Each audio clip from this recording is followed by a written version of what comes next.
नमस्कार बच्चों, आज हम सीखेंगे कन्वर्जन का अगला टॉपिक जिसका नाम है डेसिमल टू हेक्साडेसिमल। इससे पहले मैं जो आपको कन्वर्जन सिखा चुका हूँ वो सिखा चुका हूँ डेसिमल टू बाइनरी और डेसिमल टू ऑक्टल नंबर, और इन दोनों के वीडियो के लिंक मैंने डिस्क्रिप्शन पे डाल दिए हैं। वहाँ से जाके आप पहले वो वाले पार्ट देख लेना ताकि आज आपको ये समझ आ सके कि हेक्साडेसिमल नंबर होता क्या है और कैसे उसको क्या किया जाता है, कन्वर्ट किया जाता है। आइए समझते हैं। मैं पहले आपको बता चुका हूँ कि हेक्साडेसिमल और डेसिमल का जो नंबर का बेस होता है वो कितना होता है 10, और हेक्साडेसिमल का जो बेस होता है वो कितना होता है 16।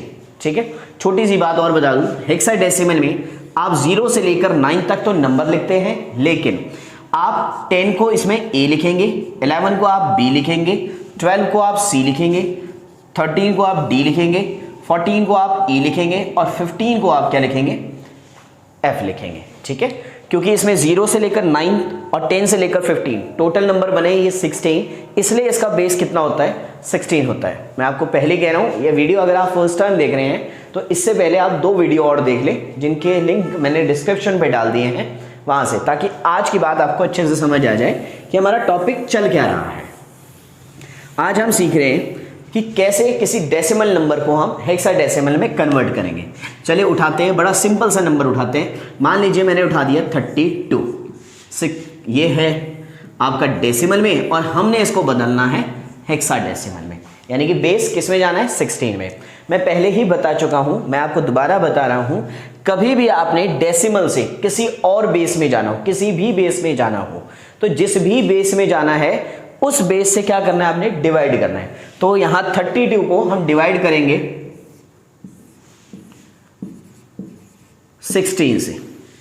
ठीक है, तो जैसे मैं 16 से डिवाइड करूंगा तो मुझे पता है 16 2 से कितना होता है 32, 16 दूनी 32, तो रिमाइंडर कितना है 0। जो जो रिमाइंडर होंगे वो यहां लिखे जाएंगे, क्वोशंट आपके यहां लिखे जाएंगे। तो 16 दूनी 32, तो 2 आ गया, इसके बाद ये डिवाइड नहीं होता तो नीचे से ऊपर की साइड, तो 2 0, कितना आ गया 2 0। क्लियर है। चलो एक और समझते हैं, थोड़ा सा नंबर और बढ़ाते हैं। इस बार हमने ले लिया मान लो नंबर 172 और इसको हम बदलेंगे किसमें, हेक्साडेसिमल में। तो जब मैं हेक्साडेसिमल में इसको बदलूंगा तो मुझे पता है 172 को मैं किससे डिवाइड करूंगा, 16 से डिवाइड करूंगा। किससे डिवाइड करूंगा, 16 से, क्योंकि बेस किस में जा रहा हूं 16, तो किससे डिवाइड करूंगा 16 से करूंगा। तो मैं इसको 16 से डिवाइड कर रहा हूं, तो मुझे पता है 16 को जब मैं 10 टाइम्स करूंगा, 16 धाया 160, रिमाइंडर बचेगा 12। रिमाइंडर कितना बचा 12, है ना। ठीक है, तो अब 16 डिवाइड नहीं होता।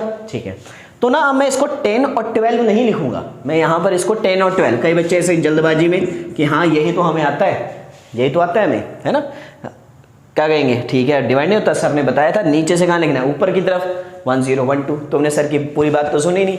अब क्या है, ध्यान से सुनना, अगर 10 हो, मैंने बताया था 0 से 9 तक को तो 0 से 9 लिखना है, लेकिन अगर आपके पास 10 है तो आप उसको लिखेंगे ए, 11 है तो बी, 12 तो सी, 13 को डी, 14 को ई, 15 को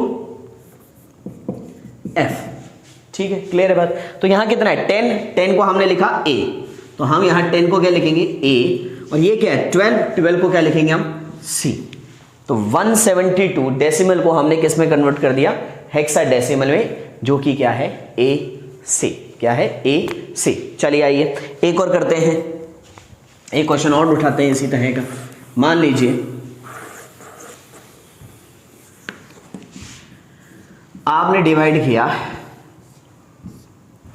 55 को, मान लीजिए आपको 55 को कन्वर्ट करना है हेक्साडेसिमल, तो 55 को 16 दूनी 32, 16 तिया 48, 48 पे कटा कितना आ गया 7, रिमाइंडर कितना बचा 7। तो आगे तो डिवाइड होता नहीं, तो 3 और 7, तो हमने लिखा इसको 37। तो ये किसमें बदल गया आपका हेक्साडेसिमल में। आइए एक और करते हैं। मान लीजिए मैं कह देता हूं आपके पास जो ये है नंबर 190 10, और हमने इसको कन्वर्ट करना है हेक्साडेसिमल में 16 से। तो 190 को 190 डिवाइडेड बाय 60, है ना। तो देखो 190 को जब मैं 16 से डिवाइड करूंगा, 190 को डिवाइडेड बाय 16, तो 16 वन जा 16, 16 एकम 16, तो कितना आ गया 14, है ना। तो रिमाइंडर कितना बचा आपका 14 और क्वेश्चन कितना है 11, तो आपने लिखा 11 और ये लिखा 14, है ना। अब 11 को आप 11 नहीं लिखेंगे, क्या लिखेंगे, आपको पता है 10 को क्या लिखना है A, 11 को क्या लिखना है B, 12 को क्या लिखना है C, 13 को D, 14 को E और 15 को F, है ना। तो कितना है 11, नीचे से ऊपर की तरफ 11 को क्या लिखेंगे हम B, तो हमने 11 को लिखा B, और कितना है 14 को क्या लिखेंगे हम E, तो ये आ गया BE, क्या आ गया BE। होप आपको इतनी बातें समझ आ गई हैं। अब हम वो वाला हेक्साडेसिमल का पार्ट करेंगे जिसमें क्या होगा डेसिमल पॉइंट होगा, ठीक है, इतना समझ आ चुका होगा। मान लीजिए अगर आपके रिमाइंडर ये बचते हैं 16 से, किसी नंबर को n नंबर को जब मैं 16 से डिवाइड करूं और रिमाइंडर बचे मान लो 0 2 1 0 1 9 और 10, ये रिमाइंडर बचे मान लीजिए, तो आप कैसे लिखेंगे 10 को क्या लिखेंगे आप A, 9 को 9, 1 को 1, 0 को 0। अच्छा ये 10 नहीं है, अब ये 10 नहीं है, ये क्या है 1 और 0, क्या है 1 और 0, ये 10 है, क्योंकि 10 होगा तो 10 लिखा हुआ होगा, 1 0 नहीं लिखा हुआ होगा, 1 0 2 0।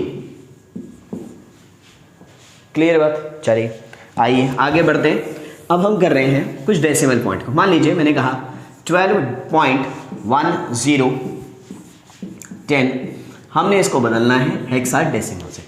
अभी तक की दोनों वीडियो में मैं ये वाला डेसिमल पार्ट वाला जो बाइनरी और ऑक्टल के साथ होगा वही किसके साथ होगा, हेक्साडेसिमल के साथ, ठीक है। आइए समझते हैं। सबसे पहले 12, तो 12 जब मैं 16 से डिवाइड करूंगा तो मुझे पता है 12 16 से डिवाइड नहीं होता, तो क्या रहेगा 12, और 12 को मैं यहां 12 नहीं लिखूंगा, 12 को मैं क्या लिखूंगा 10 को A, 11 को B, 12 को C, तो 12 के लिए हमने लिख दिया C पॉइंट, क्या लिख दिया C पॉइंट। 12 को 12 नहीं लिखेंगे, क्या लिखेंगे C, पता चल गया ना क्यों। अब आ रही आती है 10 की, तो 0.10 मल्टीप्लाई बाय किससे 16 से, ठीक है। जब मैं 16 से मल्टीप्लाई करूंगा तो कितना आ जाएगा 160, यानी कि 1.60, तो रिमाइंडर कितना 1, रिमाइंडर कितना 1, है ना। अब 0.60 को इंटू 16, तो 16 को हम 6 से मल्टीप्लाई करेंगे, तो आपको पता है 0 6 छक्का 36, 3 6 कम 6 9, 16 छक्के 96, ठीक है। तो 1 2 के बाद है तो पॉइंट यहां लग गया, तो यहां आ गया रिमाइंडर 9। अब ये 0.60 आ गया फिर से 16 से, तो अब ये तो सेम रिपीट होता रहेगा, क्यों 16 छक्के कितना आ जाएगा 96, 1.960, है ना। क्लियर है, ये तो आगे रिपीट होता रहेगा 9, ये चलता रहेगा। तो ऐसे केस में मैंने क्या बताया था, जब रिपीट होने लग जाए, जहां से रिपीट हुए, तो रिपीट कहां से हो रहा है आपका, यहां के बाद से वैल्यू क्या होने लग रही है, रिपीट होना शुरू हो रही है ना। इसके बाद से आपकी वैल्यू क्या हो रही है, रिपीट हो रही है। मतलब अगर देखा जाए ये वाली वैल्यू 999 आगे चलता रहेगा, ये वाला 99 आगे चलता रहेगा, तो आप इसको लिखेंगे 1 9 और बार लगा देंगे बस। आपको पता है आगे 99 ने क्या होना है, रिपीट होना है ना, 999 रिपीट होता जाएगा। तो जहां से रिपीट होना शुरू हुए उसके ऊपर क्या लगा देंगे आप, बार लगा देंगे, ठीक है। चलिए क्लियर है, इतना समझ आ गया है, ठीक। तो इतना आपको समझ आ चुका है, ठीक है। मैं कुछ क्वेश्चन दे रहा हूं, या एक बार इसको दोबारा से बता देता हूं, सिंपल सी बात है। मान लीजिए मैंने आपको क्वेश्चन दिया 13.02, इसको आपने बदलना है हेक्साडेसिमल में। तो आपको पता है कि इस वाले पार्ट के लिए आपको क्या करना है, डिवाइडेड बाय 16, डिवाइडेड बाय 16, और इस वाले पार्ट के लिए, इस वाले पार्ट के लिए आपने क्या करना है, मल्टीप्लाई बाय 16। किससे मल्टीप्लाई कर देना है, 16 से मल्टीप्लाई कर देना है। और कब तक ऐसा करना है, या तो सब कुछ खत्म ना हो जाए या चीजें रिपीट ना होने लग जाए, चीजें क्या ना होने लग जाए, रिपीट ना होने लग जाए, तो इस तरह से हम इसको क्या कर देंगे, हेक्साडेसिमल में कन्वर्ट कर देंगे, ठीक है। ये वाला क्वेश्चन आपके खुद की प्रैक्टिस के लिए है, इसको आप प्रैक्टिस कर लेना, ठीक है। और आज हमारा यहीं पर कन्वर्जन का टाइप 1 क्या हो चुका है, खत्म हो चुका है। कल हम मिलेंगे मैथमेटिक्स के नए टॉपिक के साथ। चैनल पर नए हैं तो इसे सब्सक्राइब करें, दोस्तों के साथ इस वीडियो को शेयर करें, लाइक करें, और हाँ, कल मिलते हैं आपको मैथमेटिक्स के नए टॉपिक के साथ। तब तक के लिए नमस्कार।